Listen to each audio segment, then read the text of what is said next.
2 urgent दुपट्यांची order आली। त्यातलं एक दुपटं हे आहे, ते मी ऑलरेडी पूर्ण केलं, ते तुम्हाला मागच्या व्हिडिओमध्ये मी दाखवलं। आता हे दुसरं दुपटं आहे। या दुपट्याचे जे काही त्रिकोण चौकोन कापलेले आहेत ते मी डिस्क्रिप्शन बॉक्समध्ये देणार आहे। या दुपट्याचे मी 500 रुपये घेतले, कारण याला मी अस्तरला नवीन कपडा आणून वापरला म्हणून। दुसऱ्याचे मी 400 घेतले, कारण ते सुद्धा मी फिनिशिंग सकट त्यांना दिलेलं आहे। अशी दोन्ही दुपटे मी फिनिशिंग सकट त्यांना दिलेली आहेत। नमस्कार, मी आरती, तुम्ही पाहत आहात आरती पित्रे हा चॅनल। व्हिडिओ आवडला तर लाईक करा, जास्तीत जास्त शेअर करा, धन्यवाद। सगळ्यात आधी आपण हे डिझाईनचे जे तुकडे आहेत हे मरूनला जोडून घेऊ, आणि नंतर मग हे ग्रे कलरचे जे आहेत ना ते पण मरूनला जोडून घेऊ। हे चौकोन सध्यापुरते आपण बाजूला ठेवू।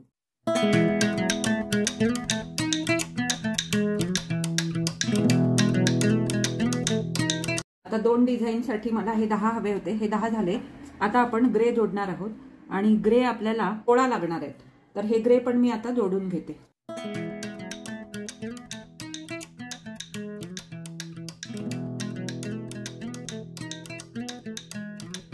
हे बघा, हे आपले 10 त्रिकोण जोडून झाले, हे 16 त्रिकोण जोडून झाले। आता आपल्याला मोठे पण लागणार आहेत, त्यामुळे हे मी जोडून घेते। हे तसे मी जरा थोडे जास्तच मोठे कापलेले आहेत, परंतु नंतर आपल्याला ते मापात ट्रिम करून घ्यायचे आहेत, तर हे पण आता मी दोन्ही जोडून घेते। त्यानंतर मग मी याला व्यवस्थित इस्त्री करून हे ट्रिम करणार आहे, आणि मग आपण डिझाईन बनवायला सुरुवात करणार आहोत। तर ट्रिम करताना हे जे त्रिकोण आहेत हे आता 3.5 बाय 3.5 चे झालेले आहेत, तर आता मला ते 3 इंचापर्यंत करायचे आहेत। आणि हे जे चौकोन होतील हे जोडताना कशा मापात लागतंय त्या हिशोबाने आपल्याला हे करायचंय, परंतु साधारण 5.5 बाय 5.5 इंच याचं माप होईल। आता हे सगळे इस्त्री करून मी ट्रिम करून घेते, आणि त्यानंतर मग आपण डिझाईन बनवायला सुरुवात करणार आहोत।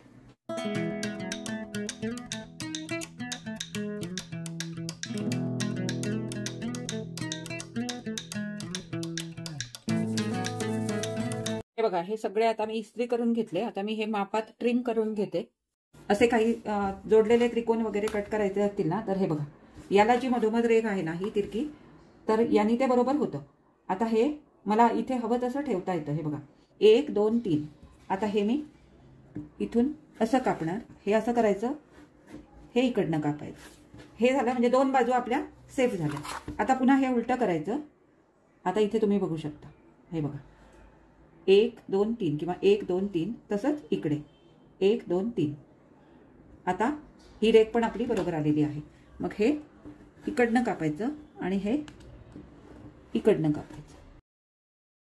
ऍक्च्युअली काय आहे ना, ही रुलर खरंच चांगली होती, पण इकडचे सगळे ते जे आकडे आहेत किंवा ज्या रेघा आहेत त्या सगळ्या वापरून खराब झाल्या, म्हणून मी ही घेतली। पण याचा काही मला फारसा उपयोग आता होईल असं वाटत नाही। फक्त 5 बाय 5 किंवा 4 बाय 4 इंचाचे जर चौकोन कापायचे असतील तर याचा उपयोग होऊ शकतो, कारण इथे तुम्ही अजून एक बघू शकता, याचे जे आकडे आहेत 1 2 3 4 5 आणि पुन्हा 5 4 3 2 1, तसं याच्या बाबतीत नाहीये। याच्या बाबतीत कसं आहे, हे जरी 1 2 3 4 5 असे असले तरी इथून 1 पासून सुरुवात होतं, 1 2 3 4 5। यामुळे ही रुलर बरोबर आहे, म्हणजे कटिंगसाठी ही रुलर तुम्हाला जर घ्यायची असेल तर ही रुलर मी तरी सजेस्ट करत नाही। तर अशा प्रकारे आता हे सगळे मी ट्रिम करून घेते, आणि त्यानंतर मग आपण याचं डिझाईन बनवायला घेऊ। मग अशी लाईट गेल्यामुळे तुम्हाला हे नीट दिसलं नसेल, म्हणून मी पुन्हा एकदा सांगते। हे बघा, ही जी मधली रेघ आहे ना, ही तिरकी, ही बरोबर इथे ठेवायची मधोमध सुरुवातीला ठेवताना, आणि एक्स्ट्राचं जे आहे 2 बाजूंचं ते कट करून घ्यायचं, इकडनं आणि इकडनं। हे कट झाल्यानंतर 2 बाजू आपल्या परफेक्ट झाल्या। आता आपल्याला इकडच्या 2 बाजू परफेक्ट करायच्या। मग त्यावेळेला काय करायचं, हे बरोबर असं कडेला ठेवायचं, कारण या दोनही बाजू आपल्या आता बरोबर 3-3 इंचाच्या आहेत, त्यामुळे या अशा ठेवायच्या, आणि मग हे इकडनं आणि इकडनं कापायचं। इथे पण तुम्ही बघू शकता, ही काळी जी रेघ आहे ना तिरकी, ती मी बरोबर माझ्या शिलाईवर ठेवलेली आहे।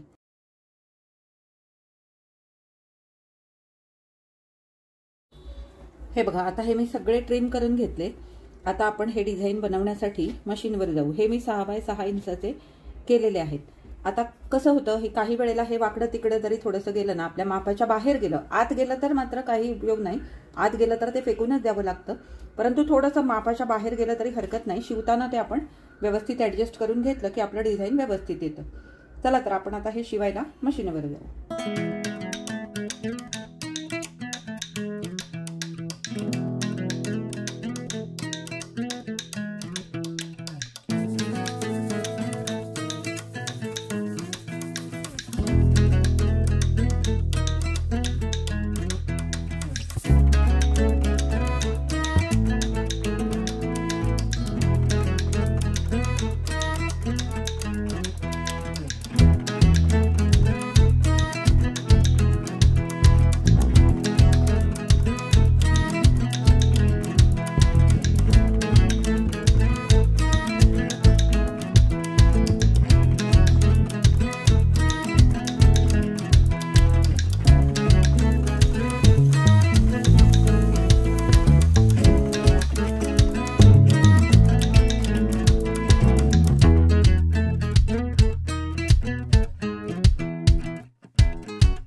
आता ह्या मी ओळीप्रमाणे जोडून घेतल्या. आता या ओळी आपण एकमेकांना जोडून घेऊ.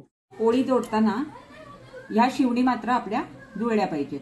बाजूनी काय एक्स्ट्रा राहिलं तरी चालू शकतं, पण या शिवणी जुळल्या पाहिजेत.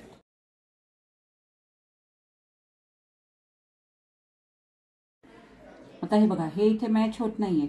बघायला गेलं तर अगदी थोडंसंच अंतर आहे, पण तरी सुद्धा हे चालत नाही. कारण काय होतं, मग नंतर बाकीच्या डिझाईनला प्रॉब्लेम होतो. म्हणून हे एक्स्ट्रा आहे ते थोडंसं आत दाबून घ्यायचं आणि हे जोडायचं.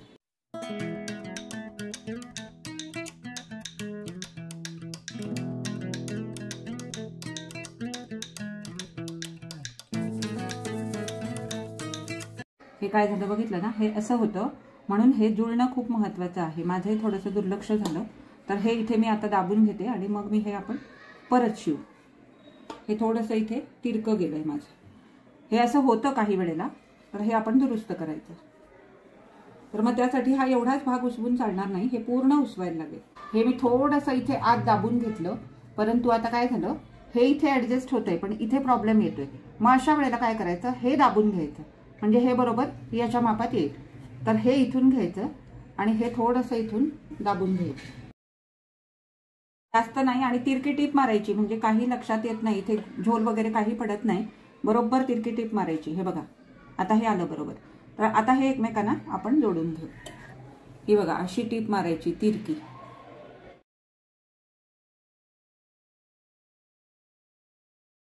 तरी सुद्धा हे बघा, इथे थोडंसं किंचित हे चुकलेलं आहे, पण आता हे एवढं काही कळून येत नाही. मग अशी ते खूपच कळून येत होतं, म्हणून मी ते बदललं. आता हे बघा, आता हा जो भाग आहे हा इथे व्यवस्थित ऍडजस्ट करून जोडून घ्यायचा.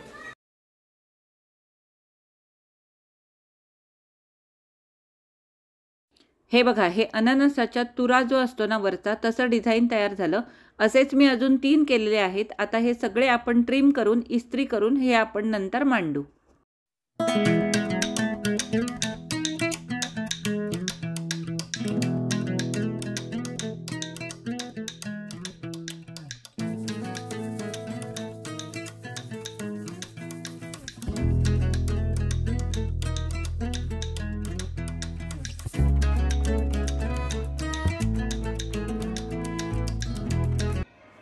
हे बघा, हे असे मी 4 केले. आता हे पूर्ण शिवून फायनल झालं की मी तुम्हाला फायनल लुक एकदा दाखवते. हे ऑर्डरचं दुपटं असल्यामुळे आणि ऑर्डरचं आहे असाही भाग नाही, तर त्यांना मी जरा पैसे पण जास्त सांगितलेत. जर तुम्हाला असं, कारण त्यांना तो तसा अखंड कपडा हवा होता, जोड नको होते खालच्या कपड्याला, त्यामुळे मी म्हटलं की तुम्हाला जास्त पैसे द्यावे लागतील. आणि त्याच्यासाठी मी हा कपडा विकत आणला 2 मीटर. ऍक्च्युअली 1.5 मीटर पण पुरला असता, पण मी 2 मीटर आणला. राहिला तर मला पुढे कधीतरी त्याचा वापर होईल या हिशोबाने. तर आता याला मी ग्लू लावून घेते, ते चिकटवते आणि मग काल मी जसा तुम्हाला गोठ लावायला दाखवला त्या पद्धतीने मी टाचण्या लावून त्याला बाजूनी गोठ लावणार आहे. ग्लू लावून घेतल्यानंतर आता मी याच्यावर ते डिझाईन ठेवते. इथे तुम्ही बघू शकता, मी मधोमध मरून कलरच्या पट्ट्या जोडलेल्या आहेत. 2.5 इंच रुंदीच्या या पट्ट्या आहेत, ज्यामुळे दुपट्याला या गेटअप पण छान आला आणि याचा आकार पण वाढलेला आहे. एक्स्ट्रा होतं ते मी कापून घेतलं. इथे थोडंसं तिरकं गेलं, पण हरकत नाही, ते मी गोठामध्ये ऍडजस्ट करेन. आता याला आपण काल जसा त्या याला गोठ लावला होता ना, कालच्या याच्या आधीच्या व्हिडिओमध्ये दाखवला होता, तर तशा पद्धतीने आता हा असा व्यवस्थित दुमडून मी गोठ लावून घेणार आहे. तर तसा लावून घेते आणि हे फायनल झाल्यानंतर मी तुम्हाला याचा फायनल लुक आता दाखवते. हे बघा मैत्रिणींनो, इथे तुम्ही बघू शकता, आता हे दुपटं माझं संपूर्णपणे शिवून तयार झालेलं आहे. तुम्हाला सांगितल्यासारखं मी मागणं याला सलग कपडे लावले. ऑर्डरचं होतं म्हणून नव्हे, तर त्यांनी मला तसं सांगितलं होतं. आणि त्यांना मी हेही बोलले होते ना की तुम्हाला जास्त पैसे पडतील, तर त्या तयार झाल्या. त्यामुळे मी 2 मीटर कपडा विकत आणून त्याला अखंड मागणं डबल लेयर घातलेला आहे. आणि तो कपडा जाड आहे, त्यामुळे डबल लेयर आणि हा वरचा एक लेयर, असे 3 लेयर मिळून हे आता दुपटं माझं संपूर्णपणे शिवून तयार आहे. आणि तुम्ही बघू शकता फिनिशिंग सकट किती छान दुपटं हे दिसतंय. फक्त मी अजून एक याच्यामध्ये ऍड केलं, ते म्हणजे मध्ये मी जो मरून कपडा लावलेला आहे ना पट्ट्या, तर त्या पट्ट्यांना पण मी उभ्या आणि आडव्या अशा शिवणी मारलेल्या आहेत. कारण खालनं पण मरून तुकडा आहे, मरून कपडा आहे आणि वरून पण मरून कपडा आहे. त्यामुळे तो दोरा जो मध्ये लावलेला आहे, तुम्हाला मी थोडंसं जवळून दाखवते. हे बघा, ही जी मधली टीप आहे ना, ही अशी उभी आणि इथे अशी आडवी पण ही मी मारलेली आहे. हे बघा, कारण दोन्ही बाजूनी सेम कलरचा कपडा होता, त्यामुळे मला हे जमलं. तर माझं आजचं हे दुपट्याचं डिझाईन तुम्हाला कसं वाटलं हे मला कमेंट करून नक्की कळवा. आणि व्हिडिओ आवडला असेल तर लाईक करा, शेअर करा. माझ्या चॅनलवर नवीन असाल तर माझ्या चॅनलला नक्की सबस्क्राईब करा आणि सोबतचं बेल आयकॉनही दाबा, ज्यामुळे माझे येणारे नवीन नवीन व्हिडिओ सगळ्यात आधी तुम्हाला बघायला मिळतील. आता आपण पुन्हा भेटू अशाच एखाद्या छानशा नवीन व्हिडिओमध्ये. तोपर्यंत मी तुमचा निरोप घेते. धन्यवाद.